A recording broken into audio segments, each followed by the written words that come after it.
Alors, donc je vais vous parler d'un système de pipeline compatible avec Gulp. Donc je vous fais un petit historique très rapide de la chose. Donc, comme je vous l'ai dit tout à l'heure, en décembre, je travaillais ici à la SEG, dans une équipe formidable, et j'ai eu l'occasion de bosser ici sur un build system. Voilà, donc globalement la mission était de mettre en place Gulp, d'essayer de faire un truc assez générique qui puisse servir à des milliers d'applications, donc à des milliers de développeurs. Il fallait que ça soit extrêmement solide, extrêmement stable. Vraiment, c'était pas pour 3 technos. Voilà, et donc il fallait en plus intégrer un certain nombre de features, de Maven, d'autres build systems.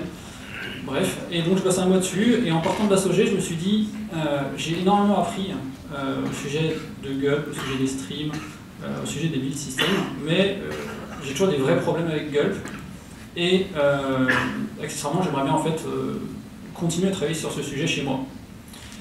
Donc je suis rentré, j'ai pas pris mes vacances de Noël aussi, et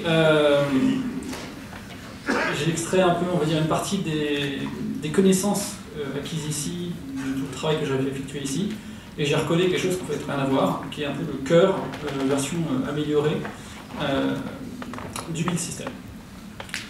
Donc, alors on va commencer par un petit rappel sur les streams, et notamment sur Gulp. Donc qu'est-ce que c'est que Gulp? Donc Gulp, c'est un build system, ok, alias un task runner, un peu les deux. Globalement, si vous connaissez Make, Make, ça lance des commandes, ok, vous avez un Makefile qui vous permet de lancer des commandes bash, notamment, enfin shell, SH. Vous avez Grunt, qui est très connu normalement dans la salle, qui permet de configurer des tâches à lancer, file. Et vous avez Gulp, qui est arrivé plus tard, et qui permet en fait d'exécuter du code JavaScript basé sur des streams. Donc c'est un peu comme des commandes, mais ça reste très expressif parce que c'est du code, on peut vraiment coder ces streams dans son Gulp file. Seulement c'est un peu obscur. Donc les streams, pipe, tout ça. Donc le stream, alors un stream c'est une opération de lecture, de transformation ou d'écriture que vous faites sur des données. Et pour ça, le plus simple, pour comprendre vraiment les streams, je ne vais pas passer une demi-heure à vous expliquer comment ça fonctionne. Vous allez voir le talk de Florent sur le jspy.fr, voilà, tout simplement. Je pense que la majorité de la salle connaît un peu les streams. Ou du moins, c'est à peu près ce que c'est. Les streams ont une méthode pipe qui permet de faire passer des données d'un stream à un autre. Donc vous pouvez connecter en fait des streams les uns sur les autres en faisant .pipe, stream, etc. Donc pipe, ça fonctionne un peu comme les pipes Unix, pour ceux qui connaissent Linux, Unix, tout ça. Là, vous avez un exemple, ls, pipe grep, test pour prendre tous les fichiers qui contiennent test, pipe cut-d espace -f1 pour choper le premier mot. C'est vraiment ça, c'est-à-dire que vous avez un flux là, qui va être pipé dans une opération de transformation, qui va être repipé encore dans une opération de transformation.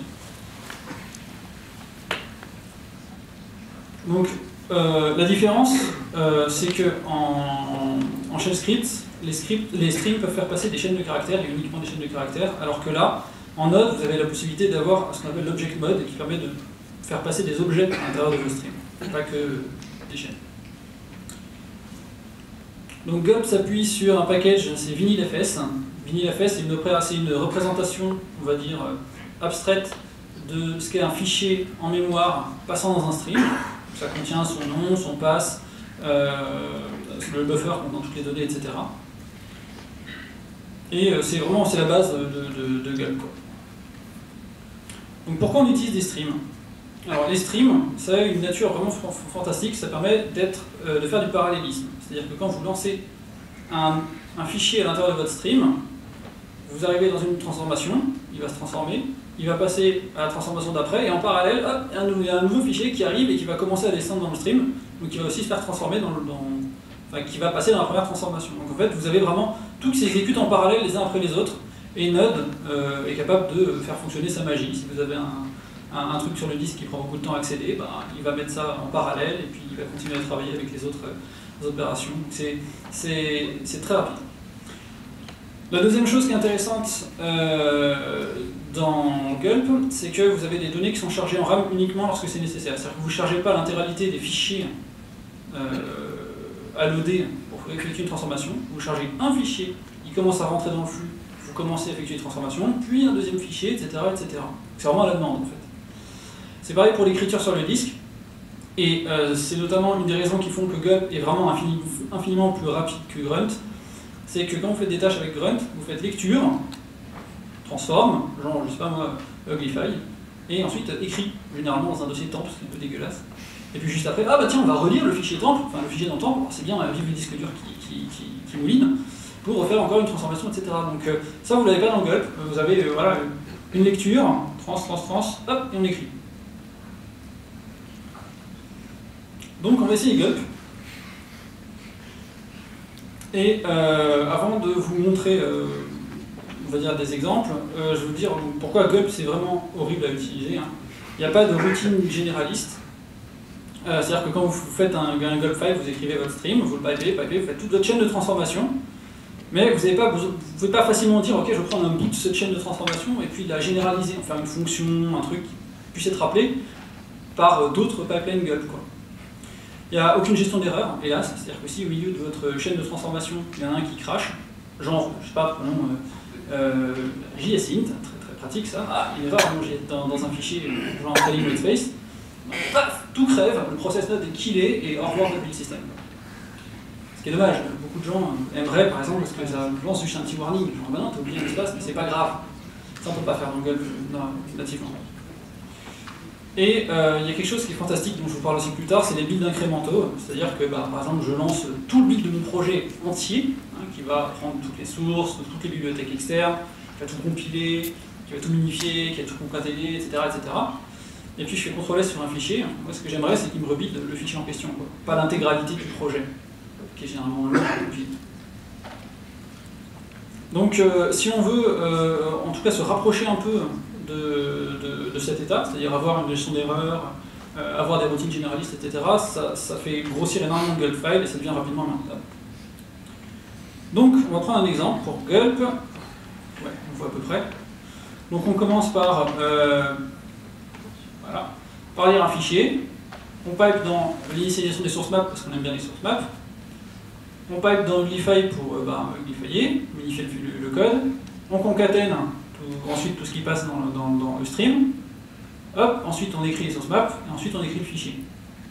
Donc là, vous avez un fichier qui va arriver, hop, il va rentrer dans les source map, dans Uglify, il y a un deuxième qui va arriver, qui va faire la même chose, au fur et à mesure, comme un torrent, quoi, c'est ça, tous les fichiers passent les uns après les autres là-dedans. Ils vont arriver dans Concat va tous les stopper, il va attendre d'avoir l'événement end qui dit on a fini de faire passer tous les fichiers. Concat, une fois qu'il a end, donc il concatène tous les fichiers d'un coup, et puis paf, il donne le résultat au write source map qui va écrire le fichier .map, et ensuite, paf, il écrit le seul fichier donc, qui est passé par Concat, qui contient tout ce qui est concaténé, qui va l'écrire sur le disque. Généralement, c'est votre fichier, genre body.min.js, un truc comme ça. Donc comment ça s'écrit? C'est facile. Alors le require global, c'est un truc qui va requirer en fait tous les plugins, comme ça, je n'ai pas besoin de tous les écrire dans mes slides. Donc vous avez... Alors ça, c'est en fait ce qu'on aimerait avoir. Donc genre une tâche gulp, donc default c'est celle quand vous faites gulp dans votre console. Et on voudrait que ça prenne donc tous les fichiers étoile.js, que ça les pipe dans JSBuild, donc je voudrais builder les fichiers JavaScript, et ensuite les écrire. Tu peux mettre plus gros, s'il te plaît? Zoomer un peu. Merci. Voilà. Et enfin donc les écrire dans le dossier build. Et donc JSBuild, je m'attends à ce que ça soit une pipeline qui fasse l'initialisation des source maps, Uglify, la concaténisation en donnant comme nom de fichier body.min.js et écrire les source maps. Ça, on aimerait bien que ça marche, c'est que en fait ça ne marche pas. C'est bête, hein, c'est tout simple, mais rien que ça ne fonctionne pas. Donc, pardon, ça fonctionne pas comme on aimerait que ça fonctionne en fait. Mais ça fonctionne. Donc, qu'est-ce qui se passe en fait là-dedans? Il se passe que ça va jamais s'exécuter. Hein. C'est-à-dire que là, votre variable JSBuild, elle va contenir sourcemap.write. C'est-à-dire que pipe, en fait, ça renvoie toujours le stream qui lui est passé. Donc là, vous avez ça .pipe ça, .pipe ça, .pipe ça. Qu'est-ce qui est retourné dans JSBuild? C'est source map write, c'est lui. Donc autrement dit, ben ouais, ça s'exécute, hein, effectivement, mais ça va rien faire. Donc pour faire ça, on a besoin d'un composant qui s'appelle un duplexeur. Donc un duplexeur, c'est justement ce qui va nous permettre d'extraire cette portion de pipeline-là pour la rendre générique. Donc un duplexeur, c'est un composant où il y a une entrée dans laquelle vous pipez, une sortie de laquelle vous allez piper, et derrière, ça fait un certain nombre de choses qui sont invisibles. Donc par exemple, là, vous pourriez rentrer dans votre duplexeur, dire je fais une opération, un appel réseau, hop, on revient, une opération, etc. Et enfin, je ressors là et je me repipe sur la sortie. Il y a un paquet assez connu qui s'appelle multipipe, gulp-multipipe, qui crée un duplexeur avec les transform streams qu'on lui donne et qui les passe derrière les uns derrière les autres. Donc en fait, il prend tous les arguments et puis il pipe tout les uns derrière les autres. Bon, le problème de multipipe, un des problèmes de multipipe, c'est qu'il utilise des streams V1, c'est-à-dire des streams de Node 0.8, donc ils ne sont plus du tout à jour. C'est dommage. Mais globalement, voilà comment ça fonctionne. Alors là, vous avez donc multipipe. Vous voyez, donc il va piper normalement ça, dans ça, dans ça, dans ça.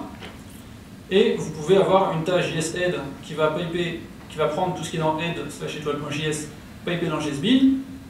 Ça va exécuter tout ça. Et hop, la sortie du multipipe, donc de l'ensemble du duplexeur, va être passée à gulp-dest. Et pareil pour JSBody ici. Donc ça, on peut se dire ça fonctionne, sauf que non. En fait, on a un problème, on a le même nom de destination, donc si on revient là, regarde, là on va dans JSBuild, même dans JSBuild, dans Concat, on lui donne un nom body min.js. Donc dans la tâche JSHead, c'est un peu con, parce qu'on va réécraser body min.js. Bon. Et le deuxième problème, c'est que, si on regarde, comme ça, on en a fait une seule variable, ben, les fichiers sont écrits avec le même contenu. C'est-à-dire que... voilà. Pardon. J'essaie de trop détailler en fait. Et un autre problème, c'est que si on lance séquentiellement les tâches, donc pour le coup d'abord, par exemple head.min.js et ensuite body.min.js, là ça va carrément cracher, parce que c'est simple, vous avez head, il va passer, hop hop hop, il va faire parcourir tous les fichiers, il va aller écrire dans, voilà c'est dans body dans l'exemple. Ensuite, une fois que c'est fini, le dernier fichier est passé, donc il y a l'événement end qui va passer, puis un stream ça n'existe qu'une fois, donc une fois que le end est passé, c'est fini. Donc si derrière vous essayez de réécrire dans le stream, ben, end étant passé, ça va cracher. Donc on peut faire avec une fonction, ou dans ce cas, effectivement, le multipipe est une instance unique, puisqu'il est retourné par la fonction. Chaque fois qu'on crée la fonction, qu'on appelle la fonction, on crée un multipipe. Donc là, ça devrait passer. Voilà, on est obligé donc d'appeler une fonction, etc. Maintenant, qu'est-ce qui se passe si une erreur arrive? Si une erreur arrive, alors on a vu avec la presse de Quentin que les streams, enfin on a parlé des event emitters, donc vous savez exactement comment ça marche. Les streams sont des event emitters, donc autrement dit, vous pouvez mettre .onError sur un stream pour récupérer son erreur. Sachez que si vous n'avez pas mis de .onError, forcément il n'y a pas d'handler qui est attaché au stream, donc node, il va 0 handler, ok, je crash. Et c'est vraiment ça.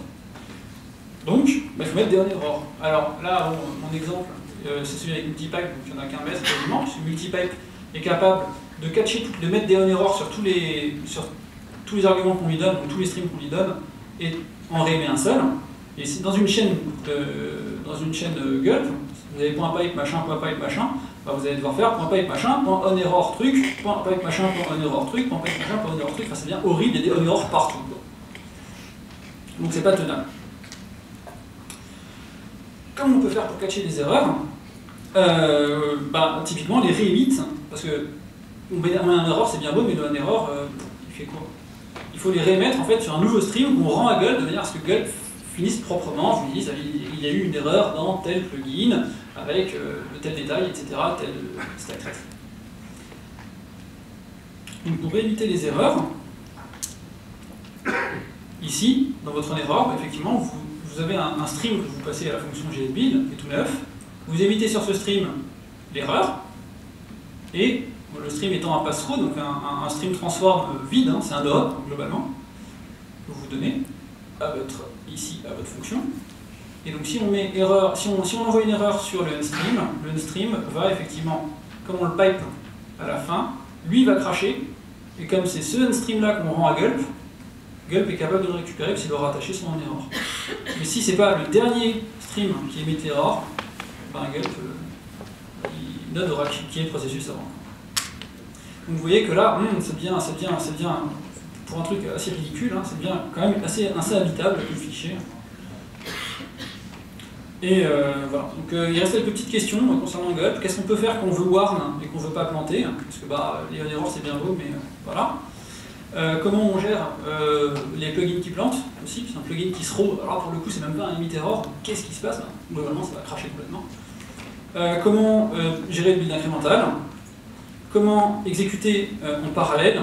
Typiquement vous avez donc plusieurs streams à exécuter en parallèle, comment vous faites les merger, etc. Comment exécuter des streams les uns après les autres en série? Comment ordonner aussi les fichiers à l'intérieur d'un stream? C'est assez bête, mais on se retrouve très vite quand on fait des concats, des body, enfin, quand on a des fichiers d'application, des fichiers des bibliothèques, bah, les bibliothèques doivent être chargées avant l'application, donc il faut réordonner, etc. C'est un peu compliqué. Clairement, on appelle plein de plugins différents. Mais bref, ça fait des Gulp files horriblement longs, compliqués, plein de code, enfin, vraiment à l'opposé de ce qu'on voulait faire, à la base, avec un build system simple. Ça devient pas maintenable, il y a beaucoup trop de code à écrire. Donc j'ai créé Glue. Pourquoi Glue? Parce que Gulp, tout simplement. Donc on va reprendre l'exemple du début, qui était tout bête. On prend donc des sources, on veut piper dans JSBuild et on veut piper dans Dest, et puis JSBuild c'est un truc qui est censé être générique. Voilà, qui marche. On va modifier, on change les appels à pipe. Ok, donc les pipes avant, ici, on voyait qu'ils prenaient un stream, hein, qui est retourné par le plugin de Bify ou par concat. Là cette fois-ci on ne prend plus un stream, on prend une fonction qui retourne un stream. Donc directement Uglify sans l'appeler, ou alors concat directement sans l'appeler. Et les arguments qu'on met ensuite derrière pipe vont être donnés en fait au premier à concat. Donc ça j'en parlerai un peu plus tard. Donc une fois qu'on a fait cette modification là, on va modifier Gulp par Glue. Donc c'est plus Gulp task, c'est Glue task. Et au lieu d'avoir une fonction qui contient un return machin chose, là on a directement glue. Et on démarre. Donc glue.src, hop, .pipe.jsbuild.desbuild. Voilà. Ben ça, c'est juste, en fait, c'est ce qu'on voulait, et ça marche. C'est tout. Et ça gère les erreurs, et ça gère tout, en fait. Le monstre qu'on avait avant, ben, il n'y a plus besoin. Donc pipe, je vous en ai parlé, donc ça prend une fonction qui reprend un stream. Par exemple, avec Gulp Uglify, vous faites directement faire Uglify. Tout ce qui suit sera passé comme argument. Donc, par exemple, avec Gulp SourceMap, quand vous initialisez les source-maps, vous avez envie de lui donner comme argument loadmap true pour qu'il aille chercher les fichiers .map. Sauf si c'est une fonction, dans ce cas-là, on l'invoque, typiquement avec Gulp if, qui permet de conditionner le passage dans un transform stream. Si condition, alors Uglify est appelé, on a directement un stream. Ou sauf si, alors là c'est power user, hein, si vous mettez un arrêt, dans ce cas-là, ça permet de recommencer un appel de fonction. Donc par exemple gulp if condition, alors source map init de loadmap true. Ou sauf si c'est un objet qui contient un glue.config, dont je parlerai aussi après, qui va correctement remplacer le glue.config avec la configuration associée au pipeline. Voilà, bien évidemment, le truc avec les crochets, invoquer les fonctions, tout ça c'est paramétrable avec des options. Ce pipe prend en premier argument optionnel un objet d'option. Et encore une fois, c'est totalement optionnel, hein. C'est power user, c'est-à-dire que vous pouvez tout faire avec ça. Donc, allons plus loin avec Glue. Pour rendre générique, qu'est-ce qu'on peut faire? Donc, on va essayer de déplacer le source, par exemple, là. On met source dans notre partie générique et on va aller chercher le fichier dans la config. La config c'est facile, c'est l'objet en fait qu'on donne à une pipeline, donc à JSBuild, qui est un glue. Un glue c'est une pipeline. Voilà, vous pouvez y accéder avec glue.config et donc pour concaténer, vous avez glue.config file name qui permet d'appeler ça avec body. Vous pouvez le rappeler une deuxième fois avec head et ça marchera. Vous aurez votre head min.js et votre body min.js. Exemple, voilà, exactement ce que je viens de dire, avec notamment parallèle, dont je parle aussi ensuite, qui permet d'exécuter ça et ça en parallèle, builder head et body en parallèle. Alors, comme je vous avais dit aussi, on a un problème, c'est qu'on veut avoir les fichiers d'application et les fichiers des bibliothèques. Les fichiers des bibliothèques peuvent toujours être au-dessus des fichiers des applications, et bien évidemment, ça peut aller dans le head et dans le body, sinon ça serait pas rigolo. Donc, là, on voit la même chose. On a deux pipelines en parallèle qui s'exécutent, head et body. On a ici, par exemple, un SRC avec tous les fichiers qui sont dans app, donc app head étoile.js. On va checker les fichiers avec JSInt et JSCS. On peut voir qu'on a toujours cette généricité, en fait, on peut piper une pipeline dans l'intérieur des pipes. Ça marche. Une pipeline, c'est une fonction qui retourne un stream, exactement comme un plugin Gulp. Et ensuite, on remet un SRC avec des bibliothèques. Et on dit prepend. Donc ça montre bien que les sources, contrairement à gulp.src, qui initialise un stream en lecture, là, un gulp SRC, un glue SRC, c'est un transform stream, donc ça ajoute des fichiers à une pipeline existante. Donc vous pouvez vraiment faire tout ce que vous voulez avec SRC, rajouter des fichiers en plein milieu d'une pipeline, ça fonctionne.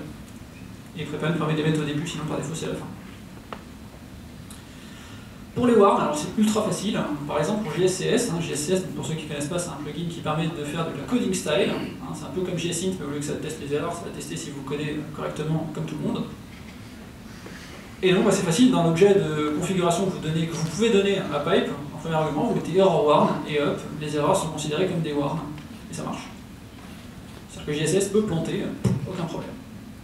Donc typiquement, exemple, là j'ai donné à JSCS comme configuration de ne pas accepter les multiple line break. Je lance un fichier de test qui contient un multiple line break. Résultat, il va dire, ouais, là, erreur, j'ai pas le droit de mettre deux espaces. Il va pouvoir créer que, ouais, c'est ça. Et il finit quand même, il ne va pas cracher le process. Donc comment ça fonctionne les warns? C'est assez compliqué, je vais passer très vite dessus. Donc là on lit, on passe à JSCS, on unify, etc. et on écrit. Qu'est-ce qui se passe? Alors en vrai, quand on a un plugin qui plante, on veut que ça plante. C'est-à-dire qu'il n'est pas logique d'avoir un stream au milieu de votre pipeline qui plante et de se dire bon on va continuer. Non, si vous avez planté votre build system, en fait il est planté votre build system. Ça n'a de sens que si vous voulez warner en fait des streams qui ne modifient pas les fichiers quand les fichiers les traversent. Typiquement JSInt, on veut juste vérifier les erreurs, on ne va pas modifier le fichier. JSCS c'est pareil. Donc là, qu'est-ce qui se passe? Derrière, quand vous mettez error warn, en fait, JSCS est déconnecté, il va être exécuté en parallèle, avec ici un dev-null stream en interne qui en fait va tirer les données pour les aspirer. Sinon, ça ne marche pas, c'est des streams. Et ça ne suffit pas, alors c'est super, on voit vachement. Là, vous avez un no-op qui est rajouté ici, au-dessus, et qui va aussi être tiré. Pourquoi? Parce qu'en fait, si ça crache, ça va remonter via pipe l'erreur, et donc on ne voudrait pas que ce dire-là ici il crache, on voudrait que ce soit juste un no-op qui crache. Voilà. Alors bien évidemment, tous les streams sont encapsulés, donc autrement dit, on gère les throws. Il y a un domaine qui va se mettre autour des streams pour être bien sûr de tout catcher, et même si vous avez un sous-plugin qui va cracher, hop, l'erreur elle est récupérée, pas de surprise. Et voilà. Et on a aussi une gestion de réémetteur qui permet à ce que quand il y a une erreur qui se déclenche dans votre flux, elle va être bufferisée et affichée à la fin de votre build de manière propre sans rien cracher. Malgré la généricité des pipelines, bien évidemment. Ensuite, un sujet vachement sympa, c'est le build incrémental. Donc, comme je vous le disais, quand vous faites CTRL S, vous n'avez pas envie que tout votre projet soit rebuildé, vous avez juste envie d'avoir un fichier qui soit buildé et rien d'autre. Donc, par défaut, quand on relance une pipeline, c'est comme dans Gulp, ça refait tout. Voilà. Donc, une idée, ce serait que le watcher reconfigure en fait les points SRC, les points SRC, pour qu'au lieu d'aller prendre tous les fichiers qu'on lui donne via son globe, il prenne juste le seul fichier qui est en train d'être compilé. Donc comment ça marche? Alors, SRC, on va regarder si on est dans un build incrémental. Si on n'est pas dans un build incrémental, on évite tous les fichiers du globe, hop, et on sort les fichiers en question.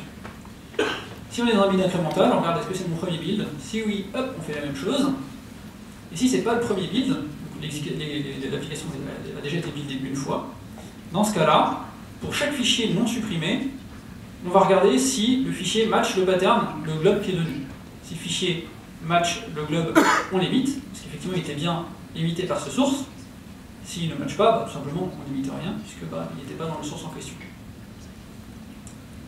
Problème, quand on émite, alors là c'est d'imaginer, hein, vous avez toute votre pipeline qui s'exécute une fois avec tous les fichiers, hop, on a bodymin.js, et puis bah, vous faites CTRL-S, il y a un fichier qui repasse, un seul, tac tac tac tac tac tac tac tac tac tac tac tac, il écrase votre bodymin, un fichier, c'est dommage, parce que vous n'avez plus d'application. Donc la solution c'est un plugin qui s'appelle Gulp Remember, qu'on a forqué, amélioré et intégré à l'intérieur de Gloom, qui permet d'enregistrer en fait tout ce qui lui passe au travers. Et enfin, donc il enregistre tous les fichiers qui passent et il réémite au end tous les fichiers. Donc concrètement, comment ça marche? Alors le TIMUH c'est forget, je vous l'explique après. Donc pour tous les fichiers qui rentrent dans Remember, il va regarder pour tous les fichiers, est-ce qu'ils sont dans un cache, donc dans une map qu'on stocke en mémoire. Si le fichier on l'a, dans ce cas-là, on overwrite. Si on ne l'a pas, on l'ajoute au cache. Donc on a toujours notre map des fichiers qui nous traversent. On attend end, et enfin on émite tous les fichiers du cache. Et ça c'est vachement pratique parce que la prochaine fois que vous exécutez votre pipeline, s'il y a un seul fichier qui rentre, hop, il arrive, un fichier. Est-ce qu'il est dans le cache? Accessoirement oui, puisqu'on l'a fait CTRL-S, donc on overwrite le fichier. Et ensuite, on a le end, puisqu'il n'y avait qu'un seul fichier qui passe.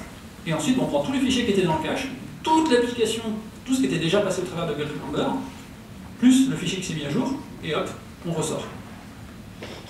Le forget est très simple. Si on est dans un build incrémental, pour tous les fichiers supprimés, on les supprime du cache.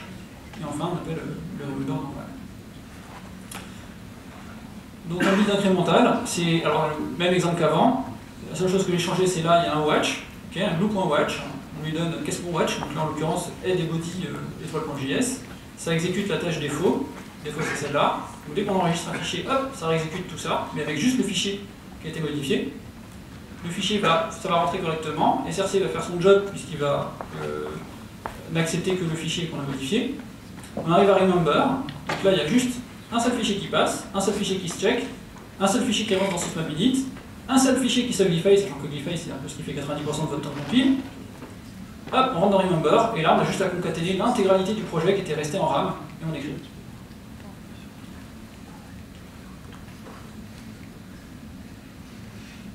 Démo. Donc là j'ai un fichier, watché, et globalement, voilà c'est ça. Bon, globalement, si j'enregistre un fichier, ça recompile le zoom.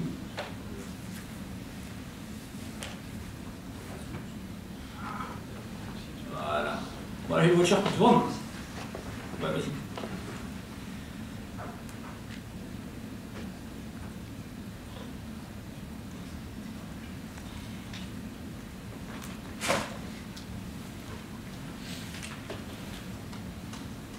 Donc ça, c'est le build incrémental, c'est quelque chose, ça vous permet en fait d'enregistrer en quelques millisecondes une modification d'un fichier sur un énorme projet, et vous n'avez pas besoin d'attendre à chaque fois que vous enregistrez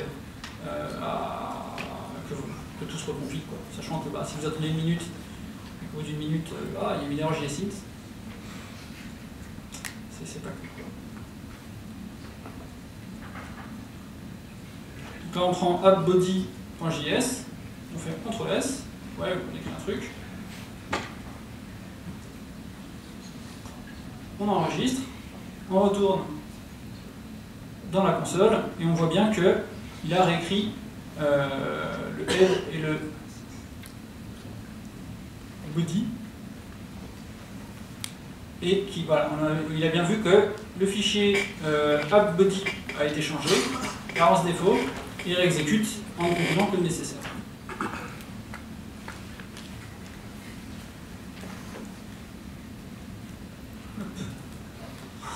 Donc pour exécuter plusieurs pipelines en même temps, c'est facile, c'est parallèle, qui font un tableau de pipeline.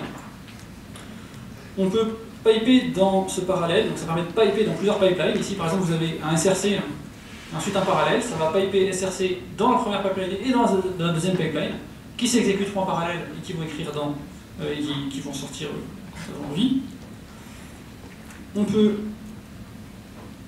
fusionner des pipelines. Donc, typiquement là, ce que j'ai fait, c'est que j'ai mis SRC à l'intérieur, j'ai mis SRC à l'intérieur, on build en parallèle, et quand on sort et qu'on repipe derrière parallèle, on attend de récupérer les résultats des deux, et ensuite, hop, on passe dans le plugin d'après, ici par exemple concat. on peut fusionner dans l'ordre. Dans l'ordre, c'est très facile, il n'y a juste pas à mettre de tableau, et donc c'est l'ordre des arguments. Bien évidemment, ça se combine avec les tableaux. Vous pouvez mettre un ensemble d'arguments, et puis un argument étant un tableau de pipeline, ça marchera aussi. Auquel cas, donc, tous les fichiers qui traversent ici sont bien dans l'ordre spécifié. Donc, sans avoir à passer par Gulp Order et un certain nombre d'autres plugins. Et série permet d'exécuter en série des pipelines, donc vraiment une exécution cette fois-ci les unes après les autres. Par exemple, exécuter d'abord check et ensuite test. On ne va pas lancer la tâche test si tous les checks ne sont pas passés. Donc concernant le projet, on a lancé la V1, alors on est en RC2 parce qu'on s'est dit on attend vos retours suite à cette conf. Tout est testé, on a 100% de code coverage, c'est assez performant dans le sens où il y a à peu près 30 millisecondes en plus de gulp et uniquement au chargement, c'est simplement le temps que prend require à requirer nos dépendances. On n'a pas énormément mais ça suffit à prendre 30 millisecondes. Et ensuite il n'y a quasiment aucun overhead puisque ça reste des streams normaux qui sont déjà pipés les uns dans les autres avec des fichiers qui les traversent. Donc si vous avez du feedback, alors n'hésitez pas à aller faire mumuse avec le projet, donnez-nous du feedback. Alors c'est Glue, hein, vous l'avez sur npm install Glue. Voilà. Concernant la V2, alors on a déjà une roadmap de prévu. Donc ça c'était le dernier exemple que je vous ai donné qui contenait vraiment tout, hein, un app et un lib en head et en body avec le watcher, avec les source maps, Uglify et JSInt et JSCS. Donc qu'est-ce qu'on va modifier là-dedans? Principalement on va modifier les pipes. L'idée c'est en fait de ne plus avoir pipe tout le temps.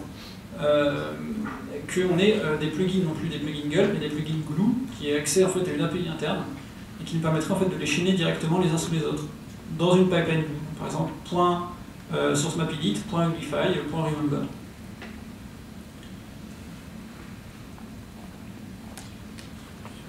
Donc voilà, donc on voudrait ne plus être uniquement dépendant de Gulp, on voudrait en fait se séparer de Gulp à terme, simplement parce qu'on n'a pas de raison d'être lié à Gulp, quasiment 95% du code de Gulp en fait on n'utilise pas. On utilise juste le petit binaire qui permet de lancer une ligne de commande, c'est les 200 lignes de code. On a 2-3 détails, mais on va s'en séparer. Et voilà, on aimerait bien exporter un certain nombre de trucs qui sont actuellement bundle, comme Watch, Remember, etc. dans des plugins Glue. Pour Gulp, que ça devienne optionnel et qu'on ait un plugin Glue Gulp qui permettrait d'avoir des tâches Gulp, des Gulp tasks, plutôt que des Glue tasks. On aimerait bien gérer les streams sans object mode. Et on aimerait bien une meilleure gestion d'erreurs en dehors de pipe et dans les plugins. Par exemple, actuellement, dans la V1, .src, celui c'est derrière, c'est celui de Gulp, on imagine qu'il fonctionne, et on n'aimerait pas qu'il plante, parce qu'on n'a pas de gestion d'erreur dessus. Il n'est pas censé y en avoir, mais bon bref, on aimerait bien avoir une vraie gestion d'erreur vraiment partout sur le projet, quoi, et pas uniquement sur pipe. Même si pipe c'est 99% de votre besoin. Voilà, donc on a besoin d'aide. On aimerait bien avoir une meilleure doc que simplement le readme qu'il y a sur Bitbucket, puisqu'on s'héberge sur Bitbucket. Ça serait bien d'avoir un petit site web avec des tutos sur la page d'accueil. J'ai déjà eu plusieurs retours de personnes parmi vous qui j'avais déjà fait l'introduction et qui m'ont dit ça. On n'a pas de logo, c'est un peu bête. S'il y a des gens qui se sentent d'âme à faire un petit logo marrant pour Glue, voilà. Et n'hésitez pas à communiquer, faites des articles sur votre blog, des news, tweeter, enfin j'en sais rien. Si ça vous intéresse comme projet, si vous sentez que ça peut vraiment vous changer la vie au niveau de votre build system, on est preneur de toute l'aide possible. Voilà, est-ce que vous avez des questions?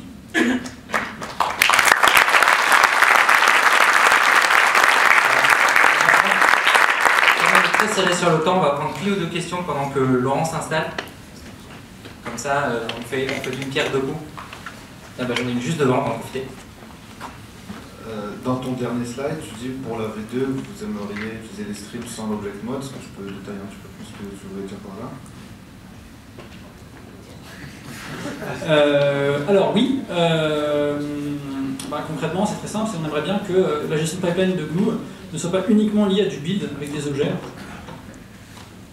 mais soit aussi liée à que vous puissiez en gros utiliser des pipelines ailleurs dans vos projets même, sans avoir à ce que ce soit juste le build system. Ah, il y a des streams.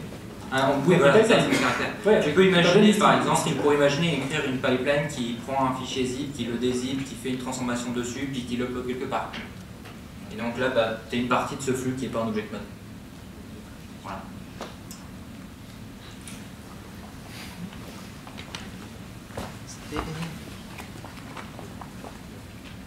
Quid de la compatibilité avec les plugins Gulp dans cette version et puis dans la version ultérieure si vous séparez de Gulp? Alors, c'est facile, on est compatible avec l'intégralité des plugins de Gulp. Puisqu'un plugin Gulp, c'est quoi? C'est une fonction qui retourne un transform stream. VGA. Thanks. Voilà, donc un plugin Gulp, c'est une fonction qui retourne un transform stream. Tout simplement, une pipeline, c'est une fonction qui retourne un transform stream. C'est exactement la même chose en fait. Donc, tu peux mettre n'importe quel plugin Gulp, ça passera. Et dans le futur, avec le plugin Glue Gulp, c'est justement, on veut garder ça avec ce petit plugin là qui permet de passer n'importe quel plugin Gulp qui ne soit pas compatible avec l'API interne. Pour la VG. Une dernière peut-être? Ah, là-bas.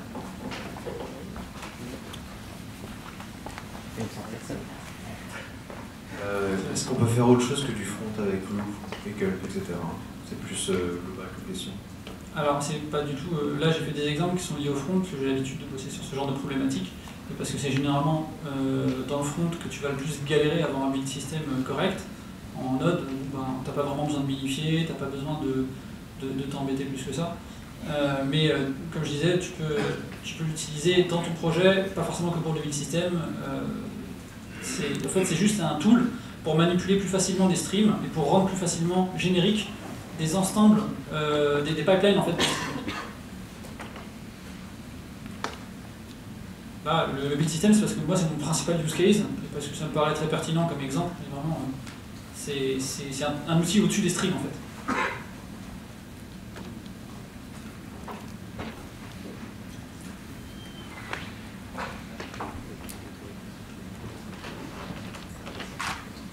Bonsoir, bravo pour le travail effectué en tout cas déjà. Merci. Par contre, ma question c'était, est-ce que tu avais envisagé à la place de Glue d'utiliser la directive script de NPM en fait pour gérer le build? La directive Script de NPM. Ouais. Parce que j'ai vu un article dernièrement où on peut gérer et remplacer les gulp, les grunts à partir de scripts où tu exécutes directement des commandes bash et des binaires de package. Alors effectivement, ça c'est pour remplacer ton... Donc c'est ne pas Ouais, utiliser pour remplacer. Gulp, ne pas utiliser Glue comme build system. Donc effectivement, tu peux utiliser ce que tu veux comme build system. Hein. Glue, c'est pas forcément le serverless pour vous, j'en sais rien. Il y a un gros avantage à Glue et à Gulp, c'est qu'ils utilisent des streams. Donc ils ont une énorme performance que tu n'auras jamais ailleurs. Et en fait, avec NPM, tu exécutes des scripts shell en fait. Donc ça marche pour un usage très simple. Mais dès que tu vas vouloir réellement avoir un build system un peu plus complexe, tu vas très facilement en fait vouloir plus de paires. C'est surtout ça. Tu peux éventuellement passer par des commandes, par des packages où il y a une interface liée à la commande, enfin comme typiquement grunt, enfin ou quelque chose comme ça. Tu as l'interface, tu as un wrapper autour du package qui te permet d'utiliser le package via une liste de commandes en fait. Et tu peux utiliser c'est comme Glue, tu peux lancer ton voilà, avec NPM. Sauf que tu peux faire un amplify, enfin quelque chose comme ça, mais directement dans ta ligne de commande qui est managée via le script de NPM. Non, je vois très peut-être vaguement. que j'explique peut-être pas très bien, mais bon, enfin, l'idée c'est d'au lieu d'utiliser un nouveau build system, d'utiliser NPM directement le bash. Voilà, mais ça veut dire que tu vas lancer des scripts à la main avec NPM. Ouais, c'est ça. Le problème, c'est que tes scripts ne vont pas utiliser des streams, donc ils ne vont pas bénéficier justement de toutes les performances que tu pourras avoir. Et puis le rebuild incrémental, tu peux brosser parce que pour le coup, c'est un truc, c'est vraiment intrinsèque à notre build system. Voilà. On va devoir arrêter là pour les questions. Merci beaucoup. Merci.